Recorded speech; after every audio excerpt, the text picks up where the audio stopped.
But you know what? It gets so much publicity that the case actually gets adjudicated in the press. And people see it's bullshit, and they go and they say, it's unfair. The abuses of power that we're currently witnessing at all levels of government will go down as among the most shameful, corrupt, and depraved chapters in all of American history. It's happening right before your eyes.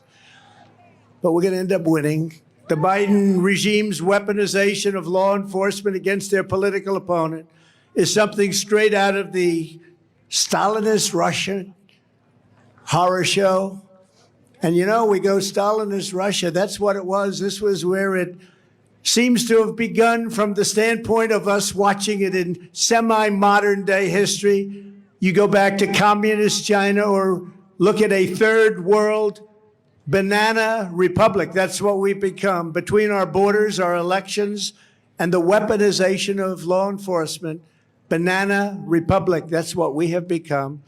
Let there be no doubt the injustices being done, not only to me, but to dozens across our country will not stand, and we're not going to stand for it. When this election is over, I will be the President of the United States.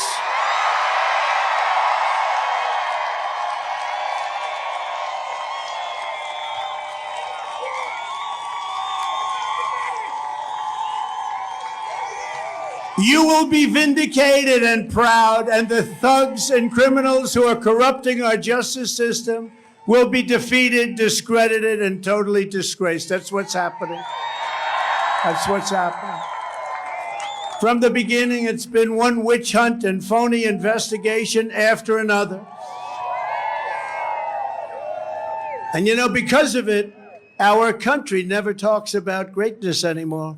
You look at what China does. They go all over the world. They spend money. They take over governments. They do a lot of things. And we're always looking. We got crazy people like Shifty Schiff and Hillary and all of these people. These people, they don't want to talk about greatness for our country. All they want to do is investigate everybody, but they are the ones that are really under investigation. I also want to thank the Republican Congress, because, you know, people can be critical, but they are working so hard. Jim Jordan, James Comer, he's become a great star. These are great people, they're putting themselves at risk because they take a lot of abuse, but they're doing something that we haven't seen in Washington in 25 years. So I want to just thank those two and many people that are working with them. In my case, every piece of my personal life, financial life, business life, and public life has been turned upside down and dissected like no one in the history of our country, Marjorie, I think we can say, right? I don't think we can find anybody. They even got the Supreme Court of the United States to give them my tax returns, something that was never supposed to happen. Legal scholars say that's a shocker. And everything they wanted about me, they got every single thing they wanted about me. The Supreme Court said, oh, give it to the prosecutors. That's okay. He only appointed 3 of them. Not a lot of, you know, we don't want loyalty. We want what's right. But sort of strange, isn't it? Give them everything they want. They actually came down with one ruling that, no, you can't do that to presidents, but to Trump you can. To Trump you can. And we've been a special administration, and we have special people. There's nobody like the people we have. They're the smartest. They're the best. These are the most. Look at all the money they're sitting over here. They're all over because, and you know what? They've made that money the old-fashioned way. You're right. Front Row Joe. The Front Row Joes will never forget them. And my friends from North Carolina, who are unbelievable, beautiful, incredible women. Incredible people. They travel all over. What is this, like number 93, I think, right? Number 93. Oh, they go, no, actually more. But we appreciate it. 101, Front Row Joe, 101, all the Joes. But the Supreme Court is afraid, just like Republicans are afraid, to do something about what has happened. And they have to fight. The Supreme Court didn't have the courage to right the wrong of the 2020 election. They knew what was going on. Tax returns were always considered sacred. Lawyers, in their own way, if you can believe this, were considered sacred. Today, lawyers go before grand juries all over this place if they happen to be lawyers representing Republicans, and they treat lawyers like they're criminals. It used to be if you had a lawyer, the lawyer was somebody that was very much considered from the standpoint of what we're talking about, above reproach. Now they get thrown in with everybody else, and it's a very unusual situation that's taking place. And again, legal scholars can't believe what they're witnessing. And yet, after going over 11 million pages of documents, I built a great company. They've got nothing. They've got nothing. Think of it. 11 million pages. And my tax returns on top of it, and they're a big return. It probably makes me the most innocent man in the history of our country. Friends of mine say that.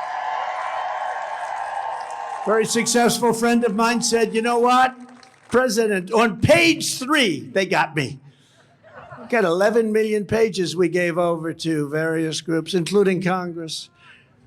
The new weapon being used by out-of-control, unhinged Democrats to cheat on election is criminally investigating a candidate, bad publicity and all. You get bad publicity. It's the craziest thing. I got bad publicity and my poll numbers have gone through the roof. Would you explain this to me? Explain that to me, Dan.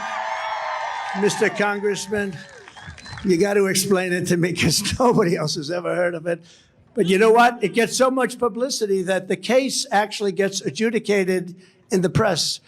And people see it's bullshit, and they go and they say, it's unfair. But it takes place by the Department of Injustice and their local henchmen at the AG and DA's offices throughout the country. They use the local offices, like in New York City, like in Atlanta, like in Chicago and Los Angeles. They make lives miserable, destroy their families and friends, even though they know these people are innocent. In many cases, they're patriots. They're not guilty of anything, and yet they have to go through hell. And if you're running for office, even Dan, but I don't think they'd ever go after him. But we have some great congressmen that probably they wouldn't go after because they're too clean. They're the cleanest people I've ever met. They come from Texas. They have to be clean. But let's say they're not that well known. They're doing a good job, and an investigation is started into one of these many great people. They're going to lose their race. They're going to lose their race. And they do it all the time. They're using investigations now instead of, because it's harder for them to stuff the ballot boxes, of which they stuff plenty. You know, Marjorie is here, Truth to Vote. And they found at least 5 million instances on tape, and the courts didn't want to even look at it.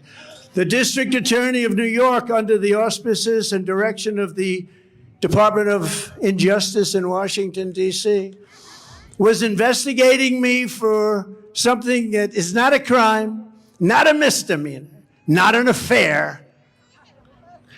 I never liked Horseface.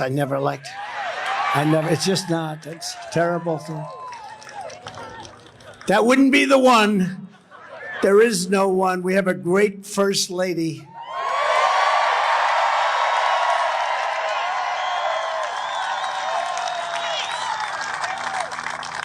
Who people really do love. And she's done an incredible job. Not an era, not anything. They have nothing. And yet it went on and on and on and continues to. He stacked his office with D.C. operatives.